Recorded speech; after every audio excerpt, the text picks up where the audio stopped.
Ancient China is rocked by one of the strongest man-made explosions ever. Or was it alien-made? And then we travel to the rootin' tootin' Old West, where we meet Colonel York on a quest to find his missing brother. But instead, he finds a young woman with psychic abilities. Today on Dead Rabbit Radio.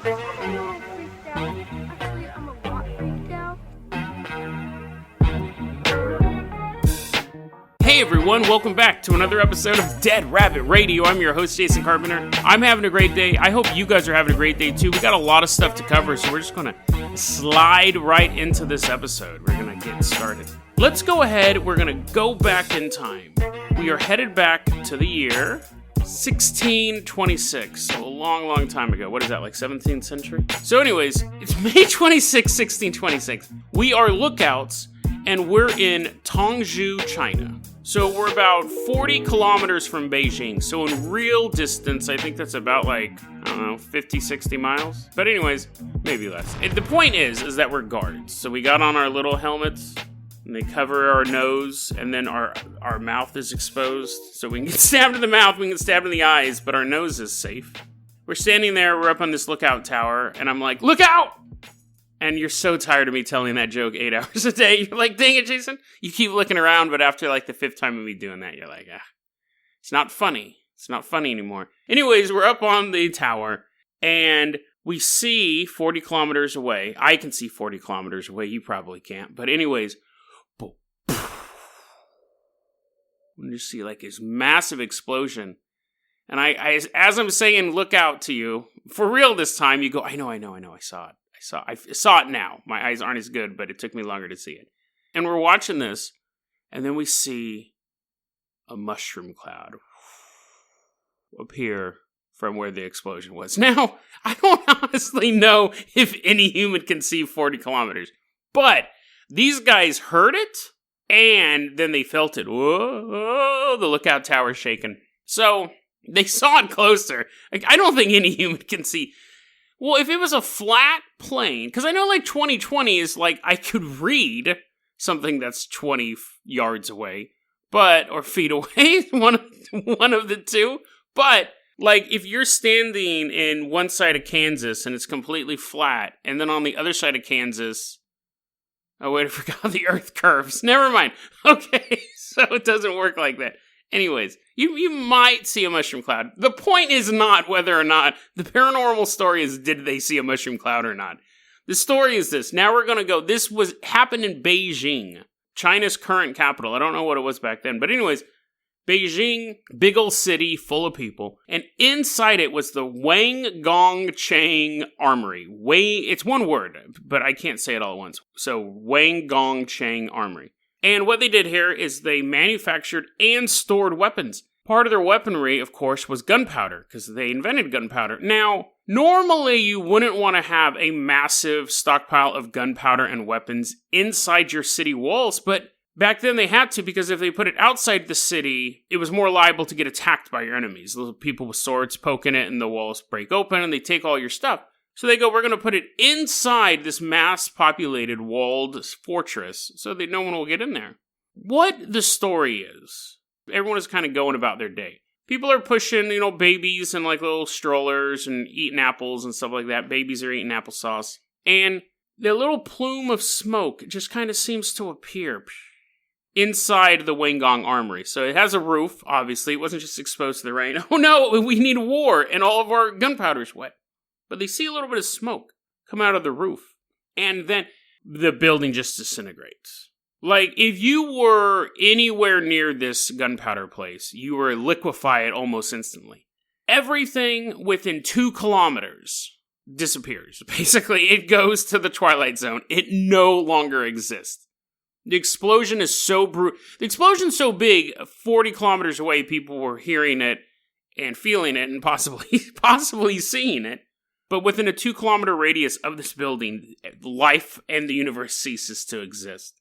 There was this 5,000-pound statue that was just kind of chilling by the armory. It ended up across town. So that survived the blast, but it just rolled like an Indiana Jones ball. It probably didn't roll. It probably flew. That would be awesome if the statue was like a guy pointing up at the sky, and then it was kind of flying. It would give you a little bit of levity to see that statue like in a flying pose, flying through the sky as your skin was being ripped away from your body by the shockwave. 20,000 people killed in the explosion. Very, very densely packed city. People biting that apple, and as that shockwave's coming, the apple gets blown out of their hand. They're like, oh, this isn't going to be good. In other parts of the city, people who were 2.5 kilometers away from the explosion, well, a lot of them died too. Okay, so 3 kilometers away from the explosion, they saw just body parts fall from the sky. It was raining men body parts. So that's the part they leave out of the song. That was the original version. So anyways, they're like, body parts are falling on people. I don't know if they were standing outside. I'm sure they went inside after the first arm hit the ground. But anyways, body parts are falling down. Some people survived the blast. I thought this part was funny. Some people survived the blast, but their clothes didn't.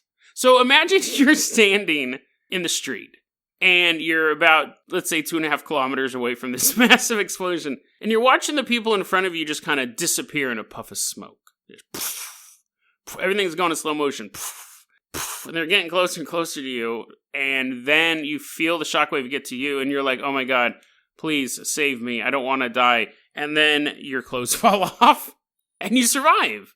Like, that's what happened. The blast was so strong, but still is kind of weak at this point. They're just blowing their clothes off, so now there's a bunch of naked people. Okay, now to be fair, I don't think their clothes just blew off of them, and then they went home and ate soup. Like, they would have gotten massively, like, it would be like getting punched by 1,000 Mike Tysons. So, they weren't running marathons after this. They probably weren't even walking after this. My point being is, if you had a choice between being disintegrated or simply having your clothes shredded off of your body, you would pick the clothes, obviously, unless you didn't like being nude in public. But anyways, so I thought that was funny. People's clothes got blown off. Again, they probably weren't alive super long after that, or if they were, they had bones of jelly. But anyways, and people in town, people closer, definitely saw a mushroom cloud appear. So, totally real event actually happened. It's in Chinese history, and that's fairly recent, like 1626. Like, that's when everyone was writing stuff down. But people have always wondered what caused it. Now, of course, there's 2 camps. One of them says it was a natural cause. Some people say it was a fire in the building, which is suggested by the little plume of smoke. And other people say, no, the little plume of smoke shows something was ignited, but it doesn't show that was the cause. So people go, yeah, the fire could have broken out. It's not like there's any witnesses that they can interview to it. Fire could have broken out.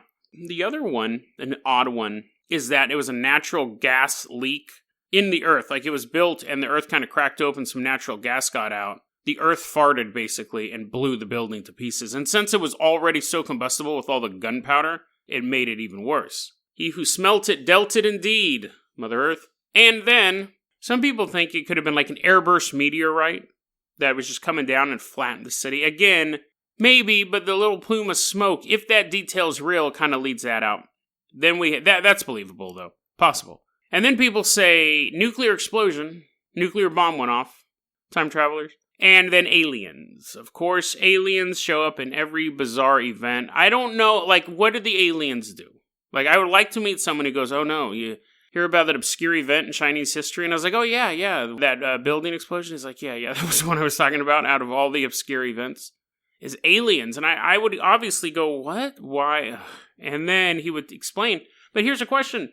If it's aliens, did they sneak in and just why would an alien go into first off, why would an alien go into a building full of gunpowder to begin with? But why would the alien go in there and then just light a match? Why doesn't he use spaceship lasers and stuff? It just doesn't make sense. There's aliens everywhere. It's a little annoying, honestly. But that is the story of the Wanggongchang Explosion. 20,000 people dead.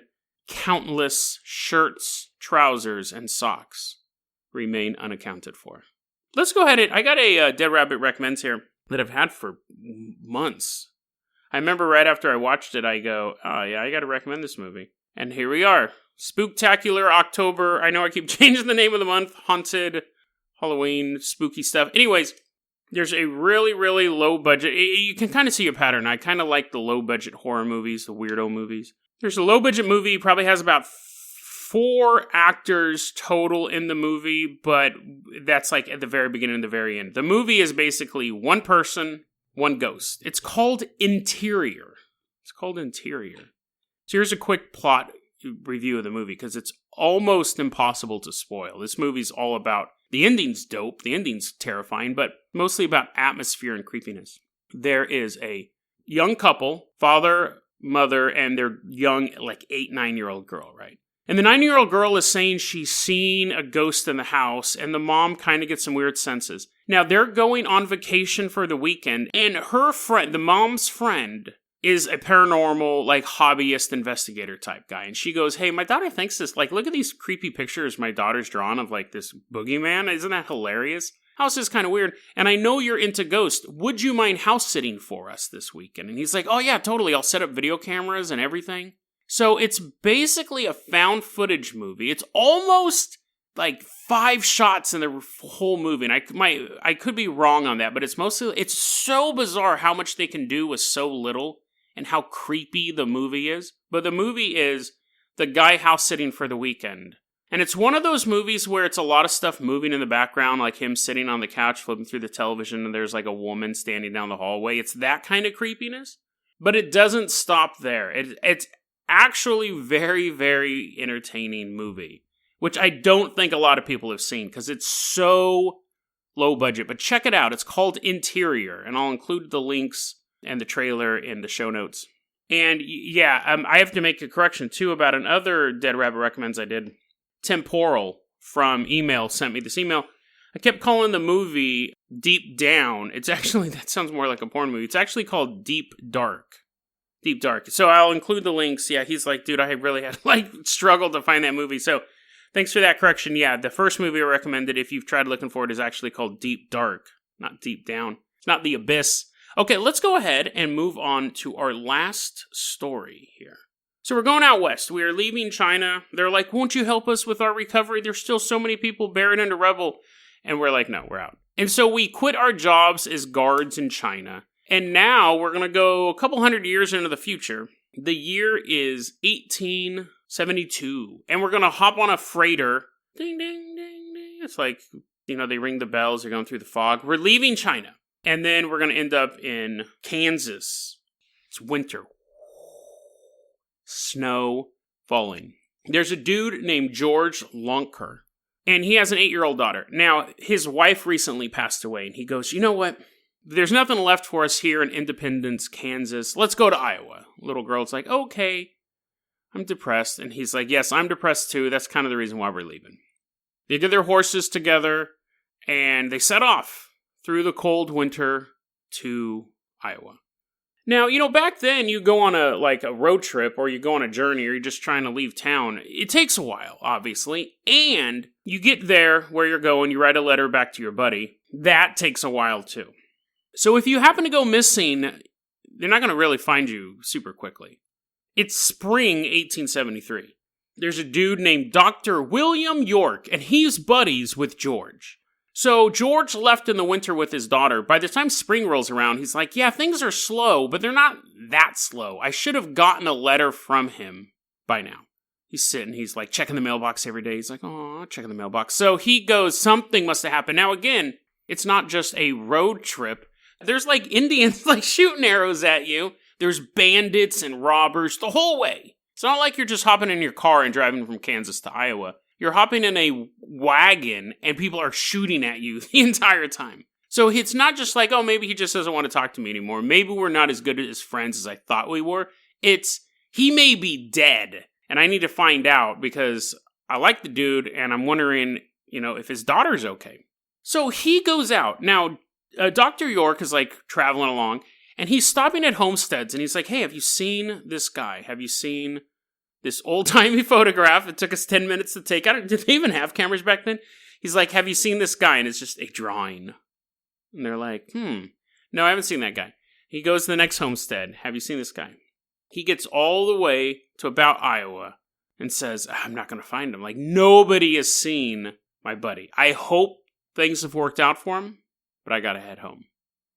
Never makes it back home.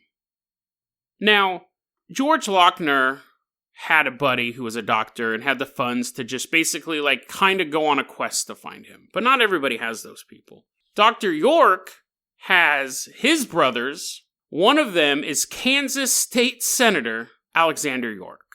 And his other brother is Colonel Ed York.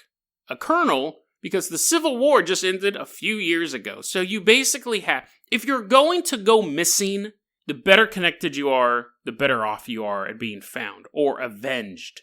One of the brothers is a state senator. The other brother is a military officer. Colonel York says, we got to find my brother. He rounds up 50 soldiers and they just start riding the path they knew he was on, stopping at every house, walking in, full uniform. Have you seen my brother? Where is he? And they're questioning him. They also have better drawn pictures so they can be like, is this him? And they're like, that guy does look kind of familiar. He kept going down the road. They stop at every single homestead. Travelers who are walking by, they stop them. It's the military. Now, it wasn't an official military mission, but they're armed and in uniform.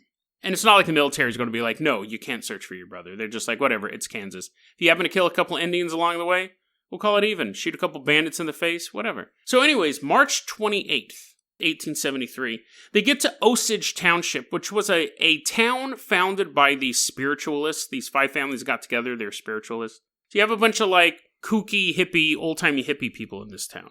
Colonel York's like, great, this is going to be totally awesome.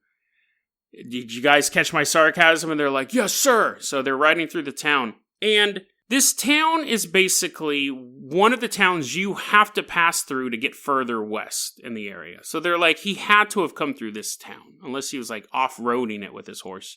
So while they're in town, Colonel York is questioning people and stuff like that. And he sees this drop-dead gorgeous 24-year-old woman walking through the streets of Osage Township. And he's all, "Arrgh!" His eyes boom, boom, boom, bouncing out of his head. The horse's eyes boom, boom, bouncing out of his head.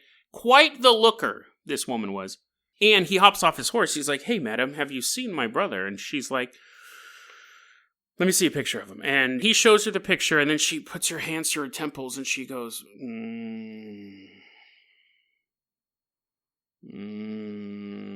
using my psychic powers. And he's like, what? She's like, I'm psychic. It's a town of spiritualists, by the way. I am actually the town psychic.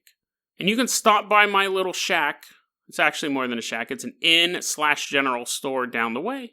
I can give you a full reading. But even without using my psychic powers, I can tell you that he's been in this town. And they're like, really? How do you know? And he goes, because he stayed at my inn. He stayed at my inn on his way further west. He did leave, but I think that I can actually help you find him using my psychic powers. Now, obviously, we're in this weird part of American history where it's post people inventing light bulbs and putting kites in the sky with keys, but people are still believing in all sorts of ghosts and spiritualism and stuff like that. Whether or not Colonel York actually believed in psychic powers at this point, who knows? But he does decide to go back to the inn to find out more information. Now, this inn is run by a family of 4. They're known as the Benders.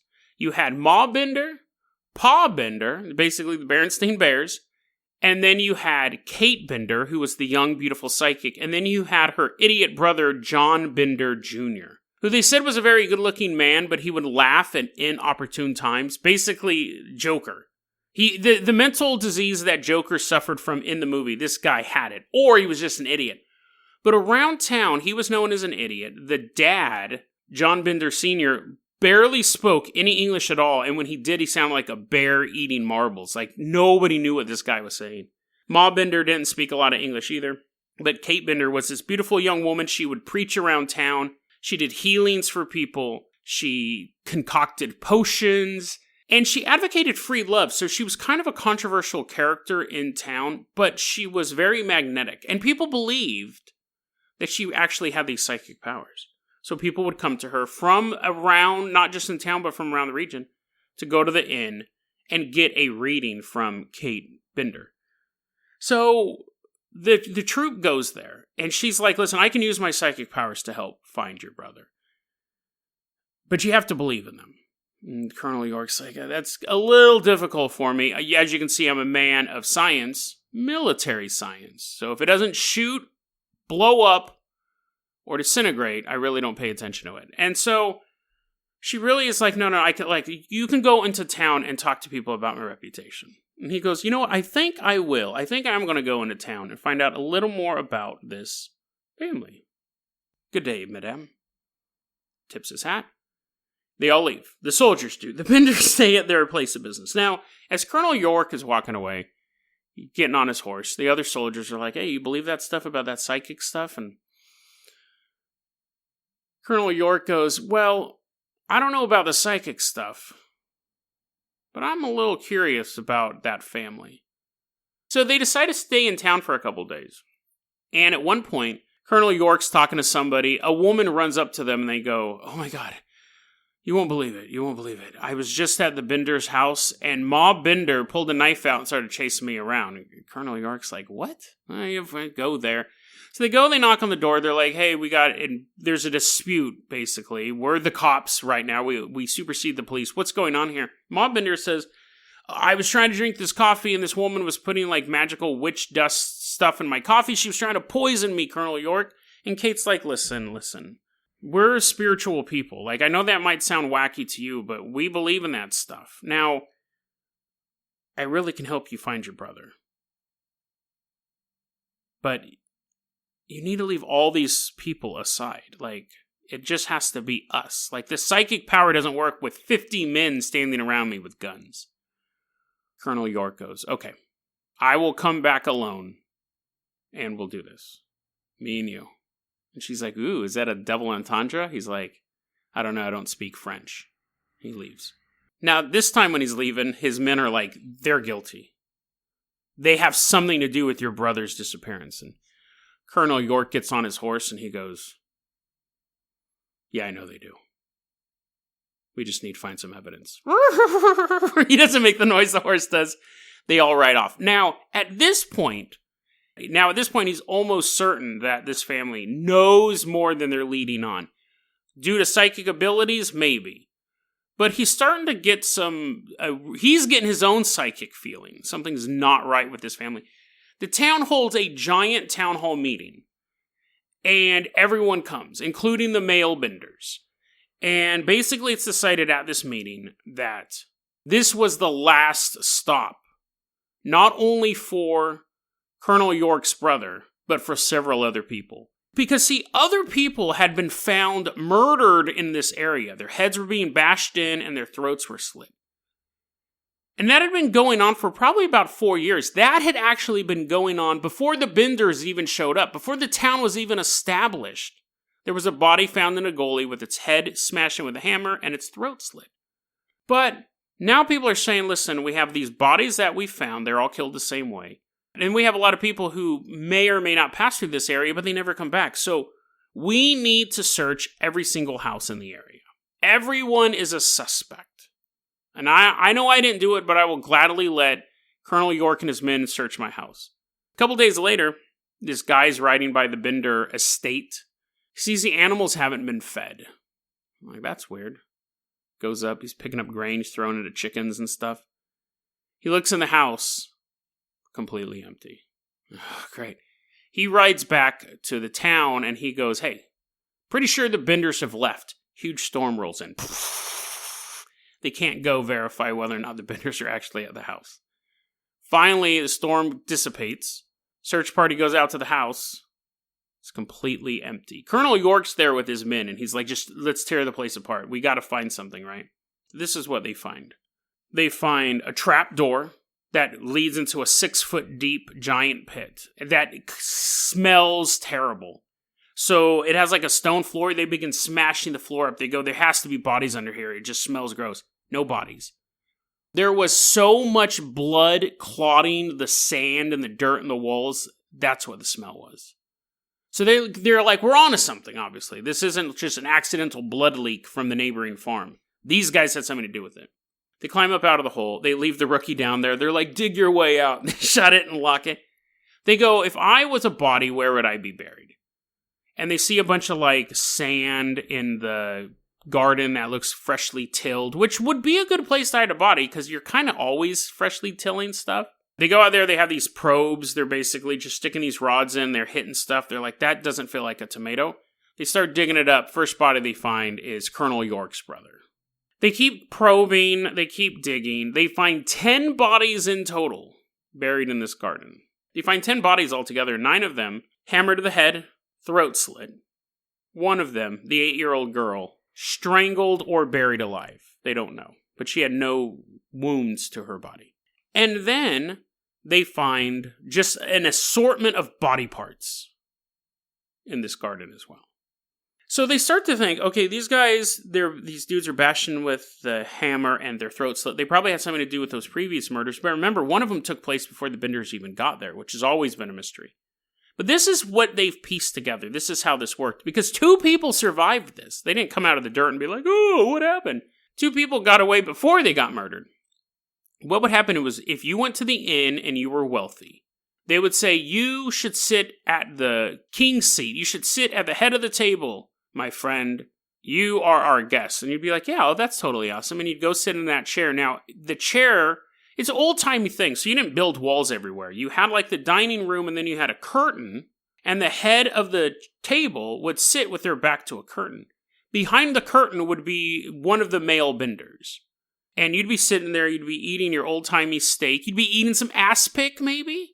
And then the curtain would rip open, and a hammer would just hit you right on the side of the head. And then one of the this is all what they suspect. One of the women then would get up and slit your throat open and let you bleed out. Maybe they threw you down into the trap door and then slit your throat open and let you bleed all over the basement floor. But they think that was kind of the division of labor. One guy said, I stayed at the house and I sat down and I noticed one of the males kept hiding a hammer behind his back, and it made me really, really nervous. This isn't like a ball peen hammer. This is like a 19th century hammer. They're very like brutal, cruel hammers. They're not nice, like a little one you can get at Home Depot. He kept seeing him hide the hammer behind his back, so he got up and left. He just thought it was really weird. And then and see, again, weird stuff happened all the time. There's all sorts of weirdos in the Old West, so you just were like, that's weird. You didn't report it to the authorities. You just went home and ate soup at your house instead of at their house. Anyways, this other guy said, it's funny. I was there too. I went there once. They wanted me to sit at the head of the table. So these people were kind of filling in the blanks. They wanted me to sit at the head of the table. And I didn't want to because they had this gross, smelly, blood-stained curtain. I'm not sitting next to that. So he was like, I don't want to sit there. And they're like, you have to sit there. You're the guest of honor. And he's like, the thing's covered in blood and it smells. I don't want to sit next to it. And then Ma Binder grabbed a knife and went to go get him, and she ran out. So I think that's how they were able to come up with their theories. And then he didn't report it. He just went home, ate soup. So all these bodies, a collection of body parts. Nobody knows how many people these guys have killed. They're not even a family. After going through all the genealogical data they were able to come up with, they believe that the Ma Binder, and Kate Binder were the only ones who related.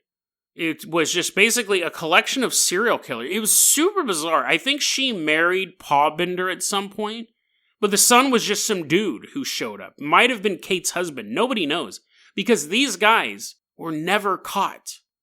There was a $60,000, in today money, $60,000 reward for the capture of these guys. And there have been various stories over the years of vigilantes cornering them in this state or that state and having shootouts and killing them. Stories that eventually Pa Binder died of some disease and they were able to match his photo against a bloated corpse's photo, so that was the end of that. The most spectacular one was that Kate Binder and Ma Binder were caught, I believe, in Illinois. And they were going to go to trial, and they denied that they were these people. And they're like, you are, look at these photos. They look exactly like you. And then the town they were being held in for the trial was like, this cost way too much money. Because you guys don't even know if these are the people. And it's costing us a lot of money to keep these guys prisoner, and they let them go. So maybe they were Ma Binder and Kate Binder. Maybe they weren't. Nobody knows. These people were never, ever caught. But if you think that their little scheme stopped, because what they were doing was they were killing people, taking their money, and then selling the goods to other people in town. If you think this stuff would stop, they're like, well, that didn't work out. Let's just leave. So after the Binders left and they were searching the house and everything like that, they found a Roman Catholic prayer book in the house. And it had notes written in German, and they translated these notes. Here's one of the notes that was in this book. John Gebhardt came to America on July 1st, 18, ? Then there was another note that said, Big Slaughter Day, Jan 8th, hell departed. So this wasn't a one-off scheme where they were like, hey, you know what we should do for extra money? Bash people's heads in. Ma Bender had been married, I think, 5 times before she ended up in this group of people. All of her previous husbands died of head injuries. True serial killers. And America's first serial killer family. Being a serial killer nowadays, I imagine, would be quite difficult. People still do it, but I imagine it'd be quite difficult with all the evidence gathering and CCTV cameras and everything like that. But for serial killers to operate in old-timey West, where people just disappeared all the time, people died violently, and it was just considered, that's what happens when you try to leave Kansas and go to Iowa. It is a risk that you will get an arrow in the neck. For serial killers to operate in a area like that would be far, far easier. You think the body count wouldn't be so high because there'd be less people in the population, but they racked up, within a year, they racked up 14 kills. And a collection of body parts, and they have no idea where those came from. The old West of America was brutal. You had a hope at a new future, but it was very, very hard to get to that new future. You had to drive your horses through snow, through heat, through arrows, through gunfire. And then right when your destination is in sight, kind young woman claiming to be a psychic invites you in for the night and offers you the seat of honor at the table.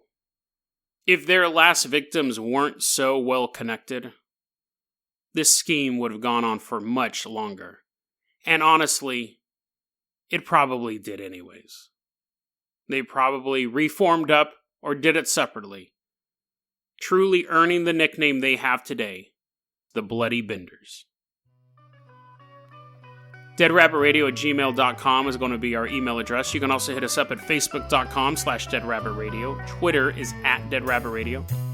Dead Rabbit Radio is the daily paranormal conspiracy and true crime podcast. You don't have to listen to it every day, but I'm glad you listened to it today. Have a great one, guys.